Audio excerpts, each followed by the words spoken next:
자, 신약성경 264페이지 고린도전서 2장의 말씀을 볼 차례입니다. 신약성경 264페이지 고린도전서 2장 1절에서 5절까지의 말씀 보도록 하겠습니다.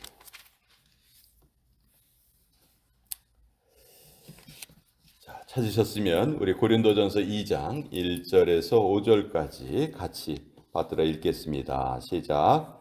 형제들아, 내가 너희에게 나아가 하나님의 증거를 전할 때 말과 지혜의 아름다운 것으로 아니하였나니 내가 너희 중에서 예수 그리스도와 그가 십자가에 못 박히신 것 외에는 아무것도 알지 아니하기로 작정하였음이라. 내가 너희 가운데 거할 때 약하고 두려워하고 심히 떨었노라. 내 말과 내 전도함이 설득력 있는 지혜의 말로 하지 아니하고 다만 성령의 나타나심과 능력으로 하여 너희 믿음이 사람의 지혜에 있지 아니하고 다만 하나님의 능력에 있게 하려 하였노라. 하나님의 말씀입니다. 아멘. 자, 바울이 크게 3번 전도 여행을 하죠. 각각 전도 여행의 중심지가 있었는데요. 첫 번째 전도 여행은 갈라디아 지방입니다. 터키에 있는 갈라디아 지방. 그리고 두 번째 전도 여행은 처음에 갔던 곳을 다시 한번 더 돌아보길 원했는데 성령께서 바울의 발걸음을 유럽 쪽으로 옮겨 주셨습니다. 그래서 마게도냐로 건너가서 거기에서 이제 교회를 개척하게 되죠. 그때 두 번째 전도 여행의 중심지라고 할 수 있는 곳이 고린도였어요. 고린도는 지금 그리스의 한 중앙쯤에 있는 도시인데 그곳이 바울의 2차 전도 여행의 중심지였습니다. 그곳에서 약 1년 6개월을 머물렀거든요. 그리고 이제 세 번째 전도 여행은 터키에 있는 에베소라는 도시가 중심지가 됐어요. 근데 이 고린도서를 쓸 때 어디에서 썼냐면 세 번째 전도 여행을 하는 중에 에베소에 약 3년을 머물렀거든요. 그때 이제 고린도 교회에 들려오는 여러 가지 소식을 듣고 편지를 쓴 것이 고린도 전서와 후서로 남아 있어요. 근데 실제로 바울은 4통의 편지를 썼는데 그 4통의 편지 중에서 고린도 전서와 후서가 남아 있습니다. 고린도 전서 이전에 고린도 전전서라고 명명할 만한 그런 편지를 쓰기도 했어요. 근데 그것이 남아 있지 않아요. 그리고 전서와 후서 사이에 또 눈물로 쓴 편지가 하나 있습니다. 그 눈물의 편지도 역시 남아 있지 않아요. 그래서 우리가 고린도 전서와 후서만 가지고 있는데 이것을 통해서도 이 고린도 교회의 상황을 우리가 좀 잘 알 수 있고요. 사실 바울이 개척한 교회 중에서 가장 좀 어떻게 보면 문제거리가 많았던 교회고 그렇기 때문에 다른 어느 교회에 보낸 편지보다 이 고린도 교회에 보낸 편지에 양이 좀 많아요. 양이 좀 많고 그러다 보니까 죄가 더한 곳에 은혜가 더 크다는 말도 있죠. 고린도 교회의 어떤 그 분쟁이라든지 여러 가지 문제 때문에 바울이 편지를 남기고 우리가 성경에서 가장 유명한 고린도전서 13장이라고 아시죠? 사랑장이 이 고린도 교회에 보낸 편지 가운데 들어있는 내용입니다. 자, 어떤 사람은 말을 많이 하는 것 같아요. 근데 잘 알아듣기가 어려울 경우가 있어요. 그런 경우는 어떤 경우냐면 핵심을 딱 이렇게 얘기해 줘야 되는데 그러니까 어떤 사람이 말을 잘하는 사람이냐 하면 말을 오래 하는 사람이 말을 잘하는 사람이 아니고 핵심을 잘 전달해 주는 사람이 말을 잘하는 사람이라고 우리가 생각할 수 있겠죠.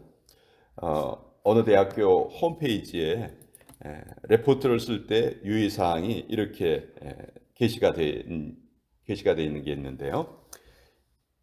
길게 쓴 레포트는 모른다는 것을 감추기 위한 것일 수 있다. 핵심을 빠뜨린 채 길게 쓰는 경우는 감점의 요소가 된다. 이렇게 레포트를 쓸 때 핵심을 잘 정해서 그것을 써라. 이렇게 이제 말을 한 이런 주의사항이 있을 정도로 우리가 대화를 하든지 공부를 하든지 핵심을 놓쳐서는 안 되겠죠. 신앙생활도 똑같습니다. 신앙생활도 핵심을 놓치고 하면은 신앙생활 제대로 할 수가 없어요. 자, 바울도요, 사실은 전도를 하면서 좀 실수를 한 적이 있었는데, 어디에서 실수를 했냐면 고린도에 가기 전에 아덴이라는 곳을 들렸어요. 아덴이 어디냐면 지금의 아테네, 그리스의 수도를 아테네라고 부르고 우리 성경의 번역으로는 아덴이라고 지명이 되어 있습니다. 그 아덴에 갔더니 당시 아테네가 전 세계 모든 학문, 문화 뭐 이런 것의 중심이었거든요. 서양 철학이 다 그리스에서 시작이 됐잖아요. 그래서 바울이 거기에 가봤더니 수많은 철학자들이 있었고 또 수많은 사상들이 서로 논의가 되었고 아주 뭐 대단히 그런 곳에 활발한 곳이었어요. 자, 근데 바울이 누굽니까? 바울도 자기가 어린 시절에 터키에서 태어났지만 어린 시절에 예루살렘으로 유학을 갑니다. 거기에서 당대 최고의 율법학자가 가말리엘이라는 사람인데 그 가말리엘 밑에서 바울이 율법을 배웠거든요. 또 뭐 바울의 이 뭐 지적인 능력이라든지 이런 거는 뭐 보통 사람보다 훨씬 뛰어난 사람이거든요. 그러니까 바울이 그 아덴에 가서 거기 있는 사람들과 대화를 나눌 때 아마 그런 생각이 있었던 것 같아요. 너희들이 지금 학문에 대해서 말하는데 좋다. 나도 학문 배운 거라고 따지면은 너희에 못지않다. 나도 배울 만큼 배웠다. 이렇게 생각을 하고 그 아덴에 있는 철학자들과 논쟁을 합니다. 토론을 하죠. 예수님을 전하기 위해서 애를 썼어요. 그러나 아덴에서의 전도는 한 명의 회심자도 내지 못했어요. 어떻게 보면 철저한 실패라고 볼 수 있겠죠. 그리고 이제 바울이 이제 다른 곳을 갔는데 이제 고린도를 간 거예요.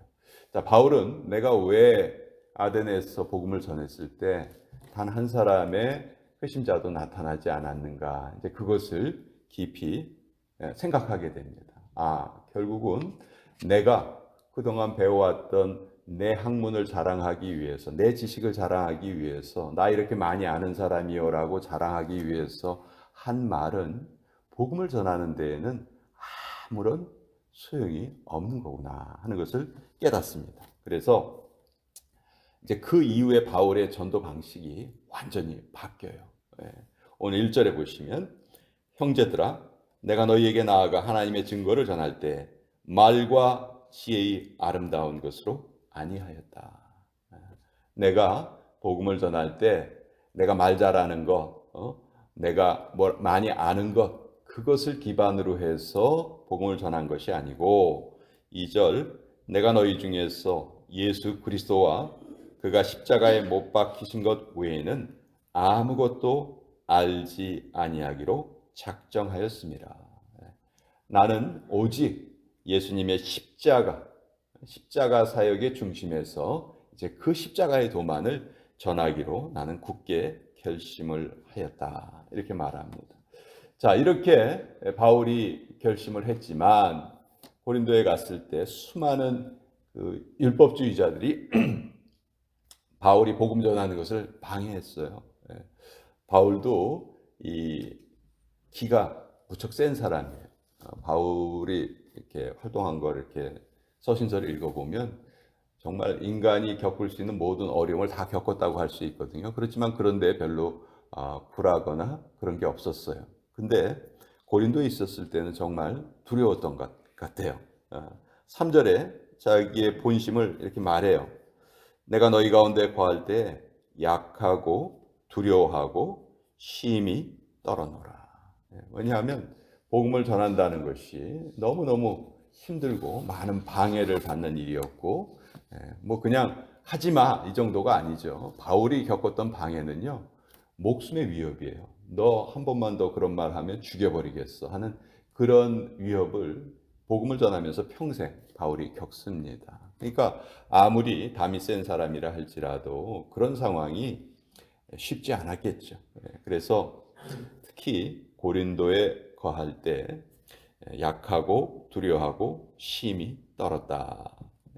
그러나 내가 그런데 더 이상 휩싸이지 않고 난 오직 한 가지 비결을 배웠는데 4절에 내 말과 내 전도함이 설득력 있는 지혜의 말로 하지 아니하고 다만 성령의 나타나심과 능력으로 하였다. 그러니까 바울이 복음을 전하는 것, 하나님의 전도자로 살아갈 때 다른 걸 하나도 의지하지 않았다는 것. 그런 걸 얼마든지 자기가 내세울 수 있었지만 그런 걸 의지하지 않고 오직 성령의 나타나심과 능력으로 하였다.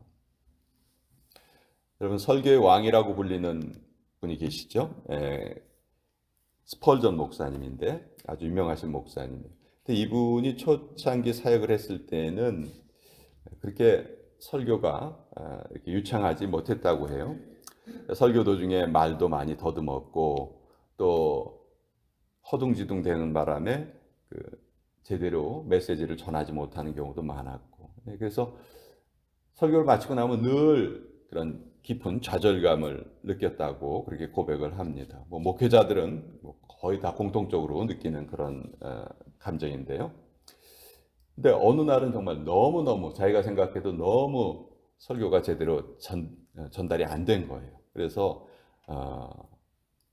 너무 낙심을 하고 마음에 결심을 합니다. 그리고 그 한 주간 내내 다음에 전할 설교를 위해서 열심히 기도했고요. 한 주간 동안 다른 건 생각하지 않고 설교만을 생각을 했대요. 어떻게 전하면 될까? 어떤 문장을 쓰면 될까? 무슨 단어를 써야 되나? 그리고 일주일이 지난 후에 이제 그 준비한 설교를 했는데 그날 예배가 끝나니까 성도님들이 그에게 찾아와서 오늘 참 말씀 잘 들었습니다. 이렇게 막 칭찬을 많이 했다고 해요. 그래서 이제 너무 이제 기분이 좋죠. 기분이 좋아서 이제 집으로 돌아갔어요. 근데 그날 밤에 성령님의 목소리를 스펄전 목사님이 들었다고 합니다. 너 지난주에 죽을 쓴 그 설교, 그리고 이번 주에는 칭찬을 들었던 그 설교, 그 두 설교를 비교해 봐라. 네가 제대로 전하지 못했다고 했던 그 설교, 지난주의 설교를 통해서 4명의 회심자가 너희 교회에 생겼다.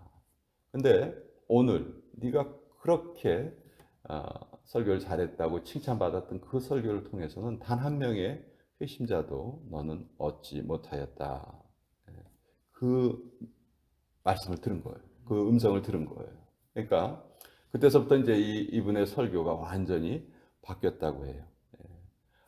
성령께서는 내가 정말 잘못했다고 형편없이 했다고 했던 그 설교를 들어 쓰셨지만 이번 주에는 내가 그렇게 잘했다고 생각했던 그 설교는 결국은 버리시고 말았다. 즉 내가 아무리 열심히 애쓰고 노력한다 할지라도 성령님께서 그 설교를 들어 쓰시지 않으면 아무런 소용이 없는 것이구나. 그렇게 생각을 하고 이제 이분의 설교가 완전히 바뀌게 돼요.